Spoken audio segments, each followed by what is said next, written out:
The village sat nestled in the folds of the rolling hills, its structures leaning precariously against the weight of war and time. The air was thick with the smells of wet earth, burnt wood, and the lingering scent of old fear, an odor that the villagers had long since learned to live with. For years, the occupation had been a constant, an ever-present shadow stretching across their daily lives. The invaders, the ones who came and went in shifts, had mastered the art of silent domination, their presence more suffocating than any weapon could be. Yet, in this particular moment, the tension felt different. It was not the usual suffocating fear that gripped their hearts when they heard the march of boots on the cobblestones. No, this time, there was something more, something thick and unwelcome in the air, something that foreshadowed an encounter that no one could anticipate. The village had been warned. Not by the usual informants who spoke in hushed tones in the corners of the market or by the radio broadcasts that crackled in the shadows, but by a series of cryptic orders delivered through official channels, whispers carried on the wind, and rumors that spread like wildfire. A delegation was coming. A group of soldiers, British, they said, would arrive at the village gates by dusk. These soldiers, however, were unlike any the villagers had encountered before. No, these were not the everyday soldiers of the occupying forces, who strutted through the streets, exuding the brash arrogance that comes with power. These were different. The first sign that something was off came early in the day, when the villagers were instructed to prepare for the visit. The usual pattern was simple. When foreign authorities came, they brought with them demands, sometimes measured, often unreasonable. The invaders expected compliance, expected to be met with deference, and the villagers were expected to fall in line or face dire consequences. The soldiers would bark orders, belittle the locals, and remind them of their place in the hierarchy of power. Yet, this time, the orders came with a strange sense of caution. There was no brashness, no violent rhetoric. Instead, there was silence, an eerie silence that fell over the village in the days leading up to the visit, making everyone uneasy. The villagers braced themselves for the worst. They knew the British soldiers had the power to crush them, to extract every ounce of submission with just a word or a gesture. For years, they had lived under the yoke of foreign rule, and their resilience had worn thin. But even in their weariness, they held on to a stubborn sense of defiance, clinging to whatever scraps of dignity they had left.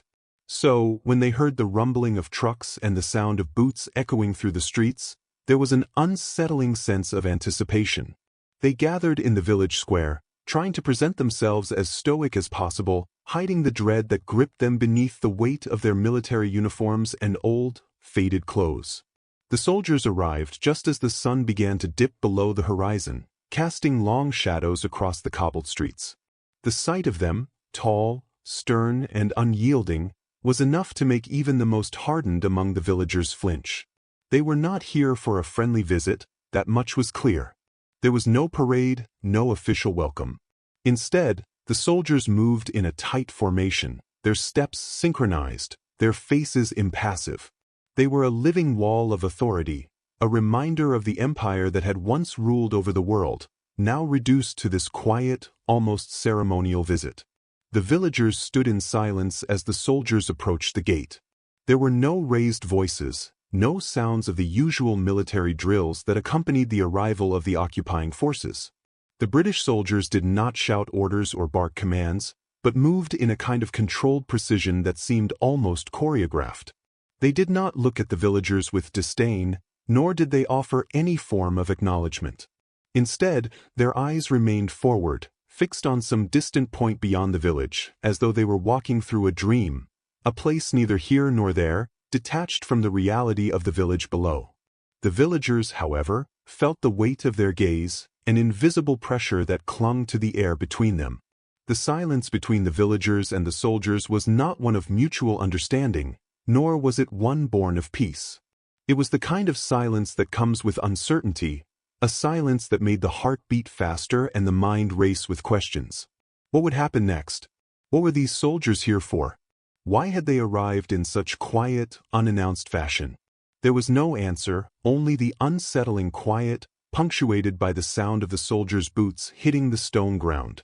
The villagers exchanged uneasy glances. The women, huddled in groups near the edge of the square, exchanged whispers, their eyes darting toward the soldiers and then back to the gate. The men stood at attention, their backs straight, their fists clenched as if bracing for a blow. But the blow never came. Instead, the soldiers stood at the gate, still and silent, watching as the villagers processed the strangeness of it all. The soldiers made no move to engage the villagers, no move to demand their presence or attention. They were simply there, their silence filling the space like a thick fog, impenetrable and suffocating. For the first time in years, the villagers began to wonder what it all meant. They had been raised to believe that silence from their occupiers was a sign of threat, a warning that the worst was yet to come. Silence was never peaceful in their world. It was always the precursor to violence. But this silence felt different. It was not the sharp, cutting silence of an enemy preparing to strike. It was a silence that seemed almost protective, as if the soldiers were guarding something, perhaps the villagers themselves. But if that was the case, what were they protecting them from? The sun set completely, casting the village in darkness. The soldiers remained motionless at the gate, unmoving, their eyes fixed ahead, as if they were waiting for something that had not yet arrived. The villagers, meanwhile, tried to make sense of the situation, their minds racing with every possible explanation. Was this a trick? A ruse to lull them into a false sense of security before the true force of occupation came crashing down upon them? Or was it something else entirely, something more elusive, more difficult to understand? As the hours passed, the village remained in a state of suspended animation. The tension never fully dissipated, but the expected violence never materialized. There were no harsh words, no threats, no displays of force. Just the silence, an impenetrable silence that wrapped around the village like a blanket, both protective and suffocating. And as the night deepened, the villagers stood at the gate, each one caught in the grip of uncertainty, wondering just what the British soldiers had come for and why the silence between them felt so utterly foreign, so overwhelmingly heavy. As the hours ticked by, the tension in the village began to shift, though it was not an immediate change. The soldiers stood at the gate, their silence still a heavy presence in the air. For the first time in many years, the village felt the weight of an unfamiliar calm. It wasn't a comforting silence, not yet, but something in it was not quite as oppressive as the villagers had expected. The soldiers didn't move. They didn't speak. They didn't bark orders or demand anything. Their stillness became an unspoken command in itself, a demand that the villagers behave, that they wait. But wait for what? The village, once a community accustomed to the rhythms of occupation, found itself now caught in a strange moment of suspended animation, unsure of what to do with this new reality. The sun, having sunk below the horizon, left behind only the faintest glow on the horizon. In that twilight, the village seemed frozen in time. The villagers, who had once learned to move with the careful precision of survival, found themselves disoriented. They did not know how to respond to the stillness that had descended. For years, they had expected military presence to be met with some form of overt action, tyranny, demands for obedience, coercion. But now, the men in uniform, these soldiers who were supposed to wield power, had instead chosen to remain silent. It was a silence that gnawed at the edges of the villagers' perception. Was it out of indifference? Was it deliberate? Or perhaps it was a form of psychological warfare, an effort to break down the villagers' sense of self and place? The leaders of the village, those who had long stood against the oppressors in small ways, by hiding food, providing shelter, keeping their heads down, felt a rising sense of discomfort. For the first time, they weren't sure who held the power. Had they misjudged the situation? Had they prepared for a confrontation that might never come? The silence, unlike anything they had ever experienced, became a riddle that couldn't be solved. As the evening dragged on, the soldiers made no move to approach the villagers. The usual confrontations that came with an occupying force never materialized. There were no interrogations, no searches of homes or businesses. There were no threats to livelihoods, no demands for personal sacrifices or community cooperation. There was no violence. The British soldiers, unlike any military force they had encountered before, seemed content to simply stand there, unmoving and silent. One by one, the villagers began to stir, shifting uneasily as the unfamiliar situation continued. It was hard not to see it as a game of patience, a waiting game that the soldiers had mastered. The villagers had always seen themselves as the ones who endured, the ones who waited for things to pass. But now, with the soldiers standing in front of them, the roles had been reversed. It was no longer the villagers who were expected to wait for something to pass. It was the soldiers, in their rigid uniformity, who had imposed the waiting. The villagers were forced to confront the reality that they did not know how to respond to this new behavior. Silence, after all, was a weapon too. In the quiet, the villagers began to speak amongst themselves, though their words were low and fragmented, almost as if they feared breaking the stillness of the moment. Those in the village who had been in touch with the outside world, who had heard rumors or whispered conversations, started to wonder aloud. Was this some kind of trick? Some new strategy to break them down, to wear them into submission by playing on their expectations? The soldiers hadn't raised a hand to strike, nor had they shown any signs of hostility, but in a world so accustomed to aggression, silence could be as menacing as any threat. There were some who believed that the silence was merely a precursor to something much worse. Perhaps, they thought, the soldiers had already planned their assault, and this was simply the calm before the storm. But others, those who had been less involved in the politics of occupation, who had lived more quietly through the years, began to entertain the possibility that the silence meant something else entirely. There was something almost protective in the way the soldiers stood there, unmoving, their eyes fixed on some point beyond the village, but not focusing on the villagers themselves. For a few fleeting moments, they appeared to be guarding the space, standing sentinel as if the villagers were safe from the outside world. Some began to wonder whether the soldiers weren't there to control them after all. Perhaps they were not enemies, at least not in the way they had thought. But this line of thinking was dangerous. To suggest that there might be some element of kindness or compassion in the silence was to risk the condemnation of the others, to risk exposing oneself to the possibility of betrayal. As the minutes stretched into hours, the village grew darker. The night had settled in completely, and only the faintest glimmer of light came from the homes that still had candles burning in their windows. But the silence remained, pressing down, forcing everyone to confront the strangeness of the moment. The soldiers continued to stand at the gate.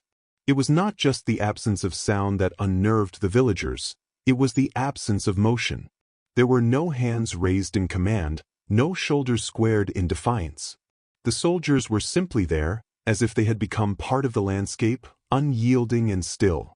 In a world that had long been defined by violence and conflict, this stillness felt like a betrayal of the unspoken rules that had governed the relationship between the villagers and their occupiers. The villagers had long since learned that action, even violent action, was better than inaction. The slow buildup of tension was always more frightening than the sudden release of force. But this time, there was no release, no explosion of energy. The soldiers merely existed in the space between them and the villagers, waiting, perhaps for some signal, perhaps for the villagers to make the first move. There was a kind of disquiet that settled over the villagers now, one that was hard to name. It was as though they were trapped in a strange moment in time, one that was neither past nor future but simply a liminal space where the rules they had grown up with no longer applied. For the first time, they had to reckon with the fact that their assumptions about power, about authority, and about their place in the world were being questioned. What was this new dynamic between them and the soldiers? Were they seeing a new side of their enemies, a side that was not about subjugation or fear? Or were they simply being lulled into a false sense of security, to be taken by surprise when the real confrontation came? The silence continued to stretch on, refusing to let go of the villagers. It was like an invisible thread that wound itself around their thoughts, their emotions, until they could not escape its grip. The usual rituals of resistance, fighting back with words, with actions, with defiance, seemed pointless now. The soldiers offered no resistance to the villagers' defiance. They did not challenge it, nor did they encourage it. They simply stood there. And the longer they stood, the more the villagers began to ask themselves what this was really about. Was the silence a weapon, as they had thought, or was it a message? A message they were only now beginning to understand? As the night deepened, The oppressive silence began to take on an unfamiliar form, and the villagers found themselves caught in a disorienting state. The British soldiers, still motionless at the gate, seemed to embody a kind of unspoken command, one that forced everyone to re-evaluate the assumptions that had defined their existence for years. The initial discomfort, the anxiety about what was to come, began to twist into something else entirely. It wasn't fear anymore, not exactly.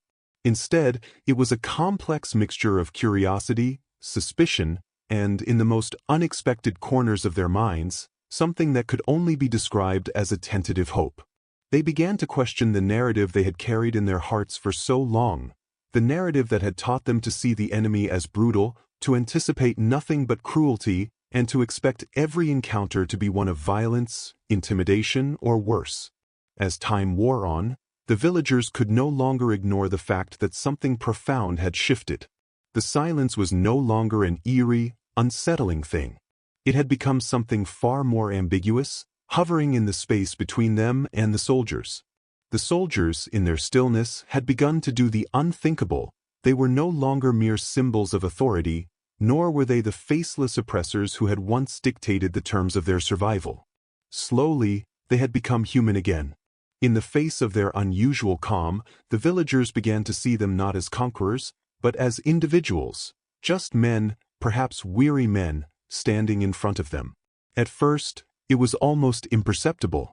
The villagers still clung to the familiar patterns of resistance and suspicion.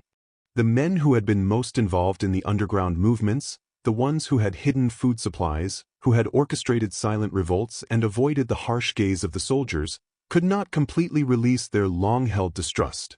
They whispered among themselves, exchanging wary glances, still unsure of the soldiers' motives. Were they here to lull the villagers into complacency, to extract the last ounce of submission from a people who had been under occupation for so long? Or was this a genuine shift? A shift in the very nature of power, in the way the conqueror and the conquered were to relate? The first tangible sign of change came the following morning, when the soldiers, still silent, but now acting with purpose, moved through the village in a manner entirely at odds with the military routine the villagers had grown used to. They were not there to issue orders, not there to inspect or interrogate. Instead, they began helping. The men and women who had once avoided the soldiers now found themselves receiving unexpected gestures of kindness. A soldier helped an elderly woman lift a heavy sack of grain, his movements deliberate, careful. Another soldier, his rifle slung loosely over his shoulder, took a moment to repair a broken cart, working side by side with the village's blacksmith. The villagers, watching in disbelief, could scarcely believe their eyes. The soldiers weren't here to extract or demand, they were here to offer, to assist, to work alongside them as equals, not masters. The villagers, uncertain of how to process these strange interactions, began to show more curiosity than fear. As they watched the soldiers work, they noticed the subtle changes in their behavior. The soldiers didn't speak to one another in harsh tones. They did not bark orders at the villagers. Instead, they communicated in quiet murmurs, the kind of exchanges that spoke not of command but of shared understanding, of mutual effort.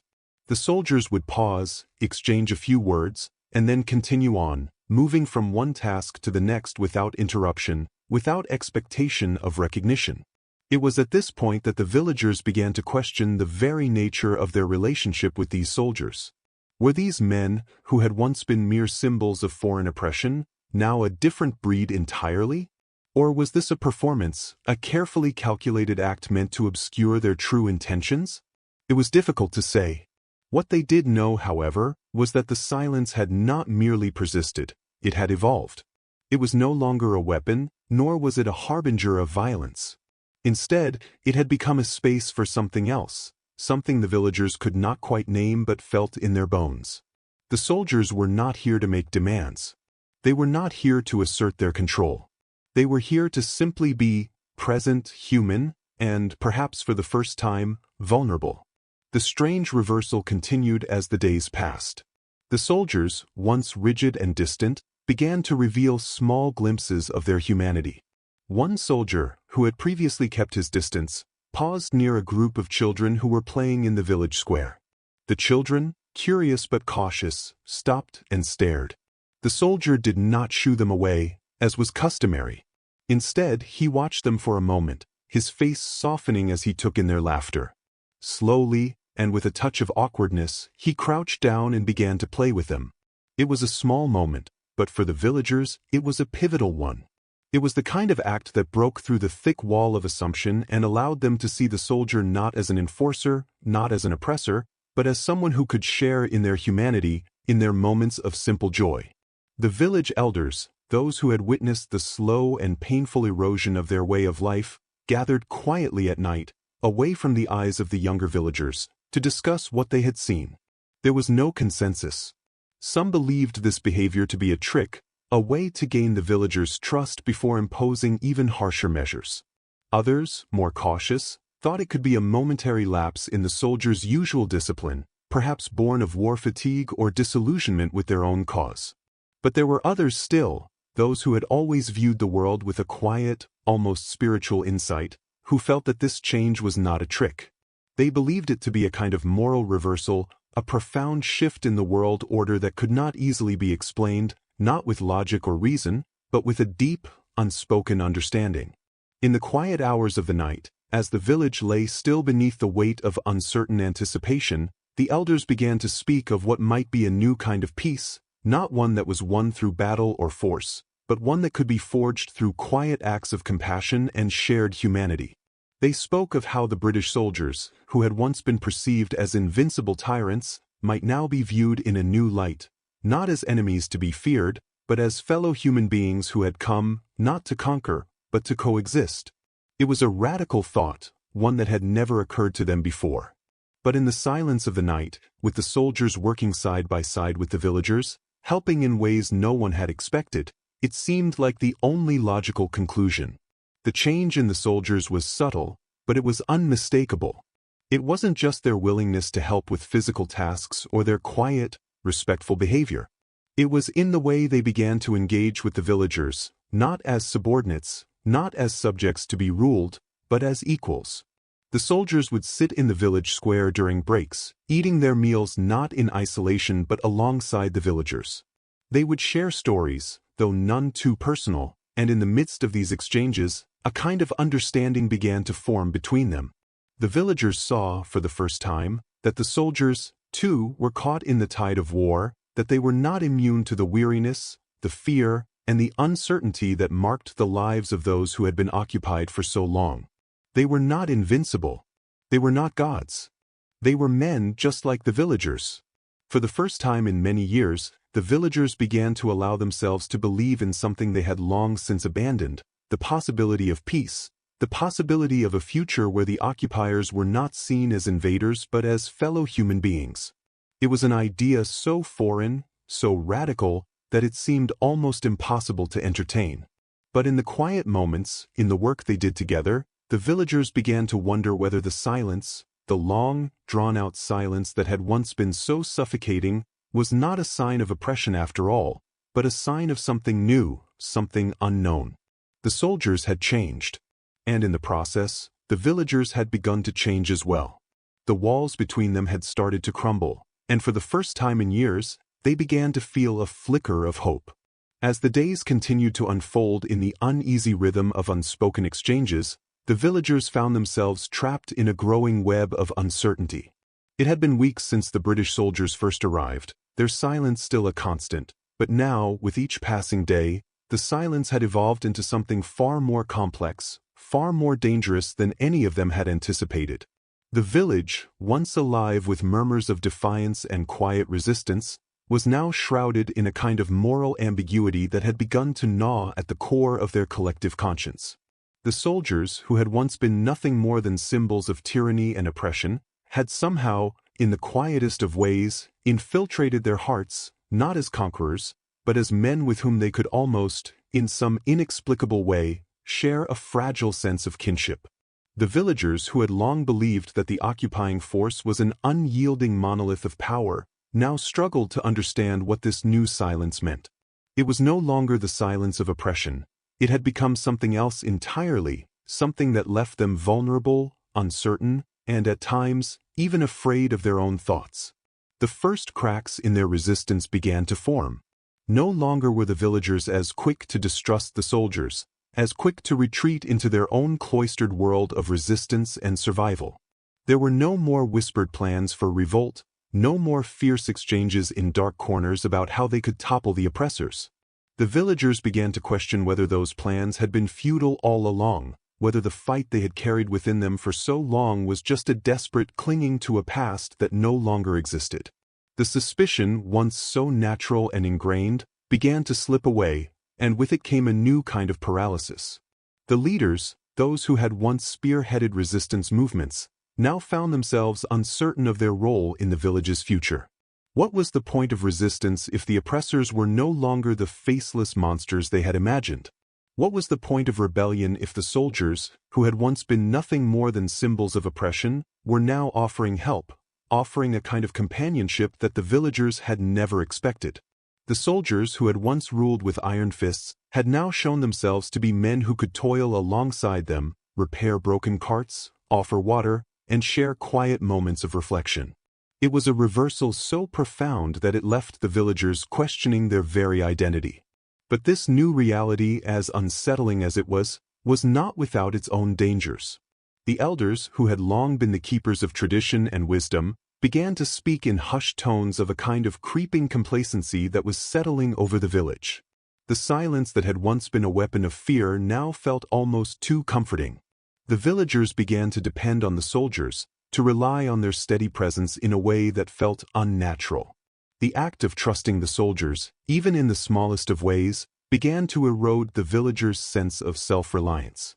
They had once prided themselves on their ability to endure, to survive without the help of their oppressors, but now, with the soldiers working beside them, offering assistance without expectation of anything in return, they began to feel that something was slipping away from them. The village was slowly losing its edge, the sharpness of its survival instincts dulling with each passing day. They were no longer the oppressed underdogs fighting against the foreign invaders. They were becoming something else, something more dependent, more complacent. The elders, seeing this transformation, began to question the very nature of the soldiers' presence. Were they truly there to help? Or was this a far more insidious form of control, one that was slowly, methodically disarming the villagers, making them pliant and vulnerable? In the beginning, the villagers had assumed that the soldiers' help was simply a form of manipulation, a tactic designed to lull them into a false sense of security. But the longer they observed the soldiers, the more it became clear that this was not just a strategy of control. It was something more complicated, more morally ambiguous. The soldiers had not come to impose their will. They had not come to dominate. They had come, it seemed, to exist side by side with the villagers, to share in their labor, to offer assistance, and in doing so, to expose the fallacy of the village's long-held beliefs. If the British soldiers were capable of such actions, then perhaps the villagers had been wrong all along in their perceptions of their enemies. And yet, despite all of this, the village still clung to its old ways, still fought the creeping sense of dependency that began to settle in their hearts. The moral tension that had developed over the weeks, between the soldiers' quiet compassion and the villagers' deep-seated fear of capitulation, tore at the very fabric of their existence. The villagers could not simply let go of their history, their memories of what had been done to them in the past. They could not let go of the fear that one day, when the soldiers' kindness had softened them enough, they would be asked to give something in return, perhaps more than they were willing to give. The soldiers, for their part, had offered nothing but goodwill. They had not demanded loyalty or submission, and they had not sought to control the village's way of life. They had merely stepped in, offering help where it was needed, working alongside the villagers in the most ordinary of tasks. And yet, this had created an undercurrent of guilt that ran through the villagers like a slow, silent river. To accept help from the soldiers was to accept something the villagers had never thought they would have to compromise. It was not just a political compromise, but an emotional and moral one. The soldiers, in their quiet presence, were forcing the villagers to rethink everything they had once believed about good and evil, about power and submission. This moral reversal became most apparent during the village's evening gatherings. The once deep divide between the soldiers and the villagers, the sharp line drawn between the oppressed and the oppressors began to blur. The soldiers, having completed their work, would often sit down beside the villagers in the square, not as masters, but as equals. They would speak in low tones, sharing stories of their own homes, of the lives they had left behind to fight a war that had no clear end. The villagers, in turn, shared their own tales, stories of loss, of survival, of the hardships they had faced under occupation. The shared experiences created a bond, fragile and tentative, but a bond nonetheless. For the first time in many years, the villagers began to see the soldiers as human beings, men who had come to fight not for the glory of empire, but because they had been swept up in the currents of a war that had ravaged the world. The soldiers, too, began to see the villagers as more than mere subjects, more than just bodies to be controlled and governed. They were, in their eyes, people who had endured much, who had suffered under the yoke of occupation, and who had, despite everything, maintained their dignity. The soldiers had not come to destroy that dignity, they had come, it seemed, to understand it. But this realization came with its own set of dangers.